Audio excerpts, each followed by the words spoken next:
And the cool thing is too, say the going rate at a full-time job is $70 an hour. On Upwork, there's people willing to pay 120 or 150 an hour because they only need you that 5 hours a week. So you can make more per hour and you can do it whenever you want. You can work in the morning, night, whenever. Okay, so I'm making this video for business owners and also for like any even friends I have or anyone out in the world that is thinking about switching jobs or looking for extra work, stuff like that. I wanna show you a good resource. I found this website like 15 years ago, and this website helped me start my business. So I'm gonna share it with you guys and share you exactly what it does, and maybe it helps you guys out as well. So the website is called Upwork.com. What it is, it's a freelancing platform. It's a place where me as an employer go to find talent. I may have a job that I don't need someone 40 hours a week, but I wanna hire a skilled person. And you figure, like, I'm in Pittsburgh, how am I gonna find a skilled person to work 5 hours a week for me? Like, it doesn't make sense. Like, people don't do that. So like if I need a data scientist or a developer, something like that, it's like, no one's gonna take a job for 5 hours a week. But Upwork allows me to do that. So I can hire people, I might pay 50 or 100 or $150 an hour, but I only need them for 5 hours a week so I can get that top talent and not have to have a full-time employee. So that's how you see it on the employer side. It's really cool. You can hire data people, developers, CRM people, all kinds of stuff. Web developers, web designers, graphics. You can do UGC creatives, all kinds of stuff. It's like everything on here. I think you can even hire coaches. They have a lot of people. It's a really big platform. I'm going to be talking about this from the working side or the freelancer side today. What I want to talk about is if you have a skill set, this platform can probably help you, number one, make a lot of extra cash as a side hustle and possibly take you and start your own business, which is what happened to me. I hopped on Upwork like 15 years ago. It was actually called Odesk when I started, before it got switched to Upwork. And I started on here and I was billing people 20 bucks an hour doing SEO, which is search engine optimization. Started getting clients, then they paid me 30 bucks, 40 bucks, 50 bucks. Every time I got busy, I kept raising my rate up to like 150 bucks an hour. And then I had a business, right? So I want to run through here. Everybody has a skill set, right? And if you have a skill set that you can do on a computer, Upwork's probably somewhere you can make some additional money.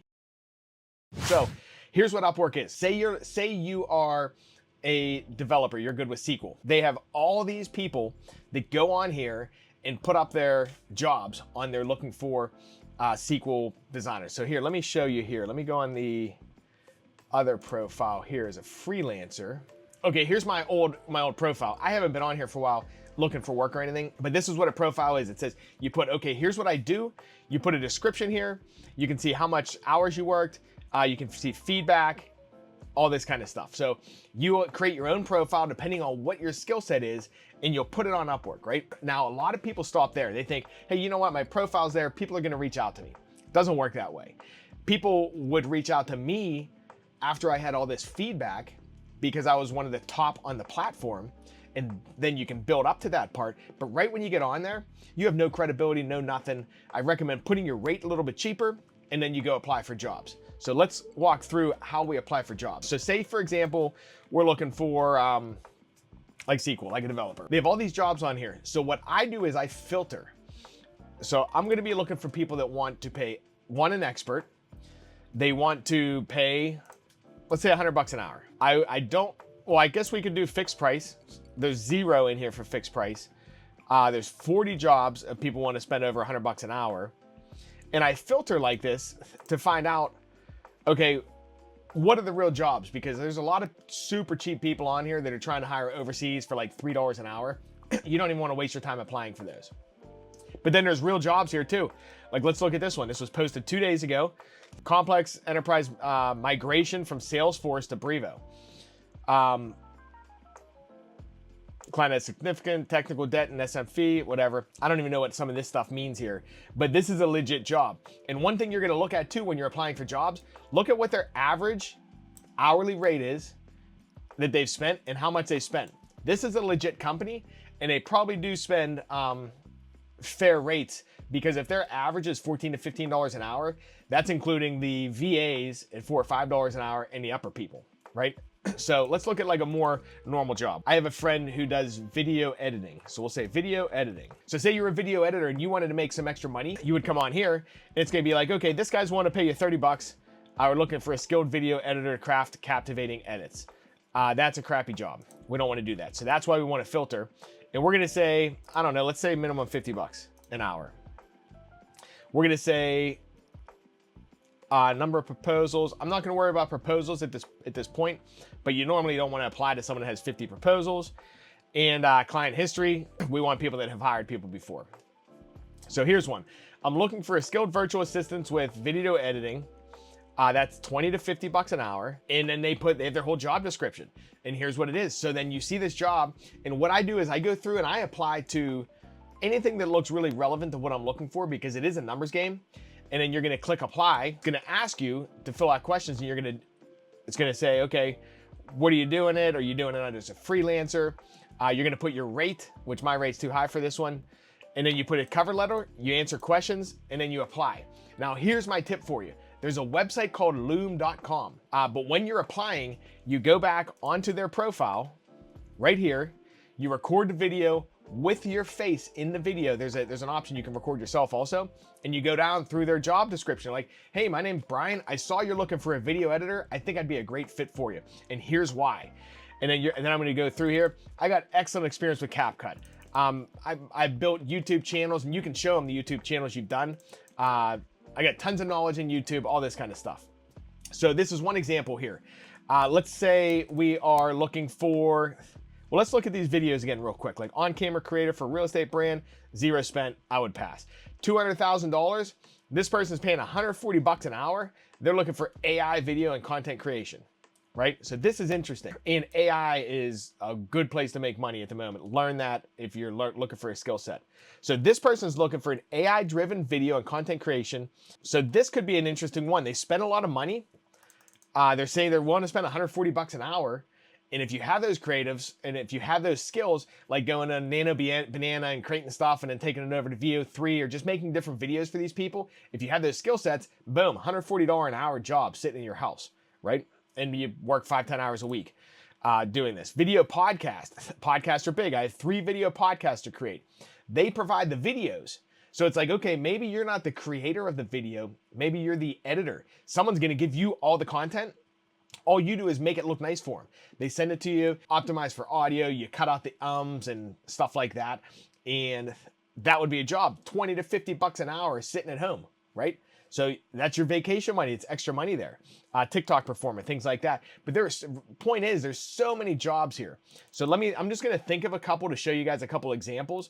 But I just recommend if you do have extra time or you do have the need for additional money and you have a skill set, which everybody does, hop on Upwork, browse around. It could change your life like it did for me. Let's look for sales.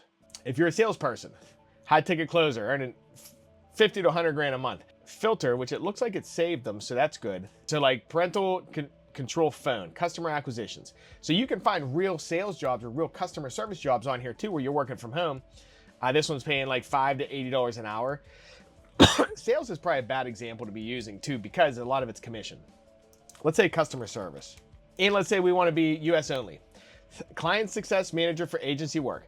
$40 to $60 an hour, right? We're looking for a client success manager to join our agency team. The ideal candidate will have a happy attitude and experience in managing client relationships, especially with SEO, pay-per-click, and web development. This involves regular communication with clients. So basically, you're a customer service rep in a digital marketing agency. If you're good with people, you understand Facebook, Google Ads, and SEO, you'd probably be pretty decent here. Boom, $40 to $60 an hour, working less than 30 hours a week. Right? So what if you're making $20 an hour at your job or $30 an hour at your job, and you can make $60 here? You can work part-time and make the same amount of money, or you can work full-time and make like double, triple the money. Keep in mind, you got to work your way up. Not super easy. You might have to apply to 50 of these jobs, but keep in mind, if I apply to this job too, and I show them, hey, you know what? I'm great with people. Here's my SEO experience. Here's my pay-per-click experience. Here's my web development experience. And I tell them and show them different things. I'm going to bump to the top of the list because they got, like, let's see if it shows how many applications they got here. Proposals, they only have 5 to 10 so far. and it was last viewed by the client 2 hours ago. Those are other things you can look at too. The employer logged in 2 hours ago. They're interviewing 2 people, invites were sent to 7, unanswered invites 5, right? So you can look at things like this. Let's think of a couple other jobs just as examples to let you guys think. You know what? Book editing. So I wrote a book. I hired my editor on here. I hired my developmental editor. So there's 2 different kinds of editors. I hired the graphics designer to do the book cover. I hired an interior designer for the inside book of my cover. That's all just for a book. So you figure if you have editing skills, things like that. Let's say developmental. Look how many people are on here. Developmental editor. I must have spelled that wrong. Oh, it's because my hourly rate probably too. So Christian, Catholic, fiction book. I'm looking for a developmental editor for my soon-to-be self-published book. A lot of money to be earned in books. A lot of people like to write. A lot of people don't know how to take it to the finish line. So you can, if you have that skill set, you know how to edit, you know how to design, you know how to do covers, things like that. You can help a lot of people out there. Let's think what other jobs are out here. Let's say you're looking for a fractional CFO, or you're a financial person. CFO, supply chain and professional, $200K. They're spending $99 to $150 an hour for a fractional CRO or CFO. I'm looking for someone to do it A to Z bookkeeping, tax filing, tax planning, tax strategies, bonus depreciation strategies. That's a real job. And they don't need you 40 hours a week. So that's why they can do it. They're like, okay, I'll pay you $150, might take you 10 hours a week, and they're good. You got a side hustle, they're paying you $150 an hour, and you're great. So there's all kinds of things on here, like CFO, COO, things like that. So that's what I wanted to show you guys. Go on to Upwork.com, check it out, set up an account. I think it's free. I don't even think they charge anything. They might charge you to apply to jobs now. Spend the money. Spend the $5 or $10 for 20 job proposals. Spend it, push a bunch out. And what I would say is, what I used to do, I would wake up in the morning, I would send 10 applications every single day. It's consistency. You're gonna send them out, and then you're gonna get jobs. And it's gonna get frustrating in the beginning, and you might get paid less than you think you should in the beginning, but you're gonna get that, and then focus on getting that feedback and doing a great job for people. Keep doing that. If you keep applying for jobs, you're eventually gonna keep getting more jobs. You're gonna keep getting paid. You're working at home whenever you want. You could be working on a cruise or on a trip or whatever you want. But check out Upwork.com. And till I talk to you guys again, we'll see ya. Get out there and crush it.